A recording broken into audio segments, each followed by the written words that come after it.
আমি ইসলামী আন্দোলন, ইসলামী যুব আন্দোলন, ইসলামী ছাত্র আন্দোলন, জাতীয় উলামা মাশায়েখ আইম্মা পরিষদ সবাইকে স্পষ্ট বার্তা দিচ্ছি যে আমাদের সমমনা ইসলামী যত দল আছে, ইসলামপন্থী যত রাজনৈতিক দল আছে, তারা কেউ আমাদের প্রতিপক্ষ না, তারা প্রত্যেকেই আমাদের সহযোগী। সুতরাং আমার বক্তব্যে যদি আমরা তাদেরকে আঘাত করি, শুনেন, কুরআনুল কারীমে আল্লাহ তাআলা কাফেরদের মূর্তিকে গালিগালাজ করা কেন নিষেধ করেছেন? কারণ আপনি মূর্তিদেরকে গালিগালাজ করেন, তারা কি করবে? আল্লাহকে গালিগালাজ করবে, এটা দুনিয়ার নিয়ম।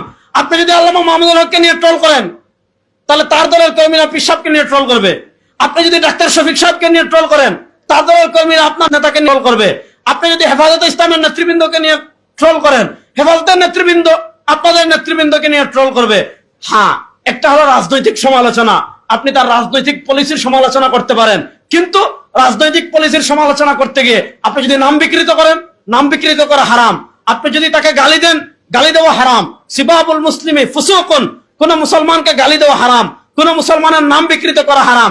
এখন একজন আপনাকে নাম বিকৃত করে চোরের দল বলল, আপনাকে চরমুনাই বলল, আপনাকে এইটা বলল, আপনাকে ওইটা বলল, সে আপনার নাম বিকৃত করেছে, সে আপনাকে নিয়ে ট্রল করেছে, সে আপনাকে গালি দিয়েছে। এখন আপনি যদি পাল্টা তাকেও ট্রল করেন, তার নাম বিকৃত করেন, তাকে গালি দেন, তাহলে তার আর আপনার মধ্যে পার্থক্য থাকলো কোথায়? আপনি তো আদর্শের রাজনীতি করেন, আমরা তো আদর্শের রাজনীতি করি। এবং তার আদর্শ আর আমার আদর্শ যদি সমান হয়ে যায়, হ্যাঁ, আপনি কারো রাজনৈতিক পলিসির সমালোচনা করতে পারেন, সেটা বক্তব্য করতে পারেন, লিখনীতেও করতে পারেন, কিন্তু লিখনীতে বক্তব্যের সমালোচনা করতে গিয়ে এমন কাজ করা যাবে না যে কাজ করা হারাম। স্ট্যাটাস দিতে গিয়ে এমন কাজ করা যাবে না যে কাজ করা হারাম। এমন ভাবে আমরা যদি নিজেদের ভিতর সবর, ধৈর্য এবং সহনশীলতা বৃদ্ধি করি, কারণ ইসলামী আন্দোলন বাংলাদেশ ঐক্যের জন্য দৌড়ঝাঁপ করছে, পীর সাহেব চরমোনাই ঐক্যের জন্য দৌড়ঝাঁপ করছেন। সুতরাং সবচেয়ে বেশি সহনশীলতার পরিচয় দিতে হবে পীর সাহেব চরমোনাইয়ের কর্মীরা। পারবেন তো ইনশাআল্লাহ? এখানে যারা আছেন ওয়াদা করেন ফেসবুকে অন্য দল নিয়ে সমালোচনা করবেন না, ঠিক আছে তো ইনশাআল্লাহ? অন্য কোন দলের নেতাকে নিয়ে ট্রল করবেন না, পারবেন তো ইনশাআল্লাহ? ওই দিন আমরা ঢাকায় উলামা ইকরাম বসেছিলাম, ওখানে ডক্টর মিজানুর রহমান আজহারি ভাই ছিলেন, শেখ আব্দুল্লাহ মোহাম্মদ সাইফুল্লাহ ছিলেন, আমি ছিলাম, ডক্টর আবুল কালাম আজাদ বাশার সাহেব ছিলেন, এই ধরনের আমরা অনেকে ছিলাম। সেখানে আমরা একটা বিষয়ে সবাই এক কথা বলেছি যে সুলহে হুদায়বিয়ার পর ইসলামের জন্য একটা অবারিত সুযোগ এসেছিল। সাহাবা একরাম রিদওয়ানুল্লাহ আজমাইন, তখন কাফেরদের আর সমালোচনা করাও লাগে নাই, মূর্তির বিরোধিতা করাও লাগে নাই। কি করা হয়েছে? সাহাবা একরামের সাথে তারা মিশছে, সাহাবা একরামের সাথে কাছে তারা আসছে, সাহাবা একরামের আদর্শে অনুপ্রাণিত হয়ে।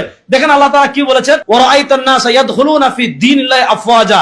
আগে মুসলমান হতো একজন, দুইজন, তিনজন, চারজন, পাঁচজন, এক গোত্র, দুই গোত্র। এখন এক এলাকা আসে, একসাথে মুসলমান হয়ে যায়।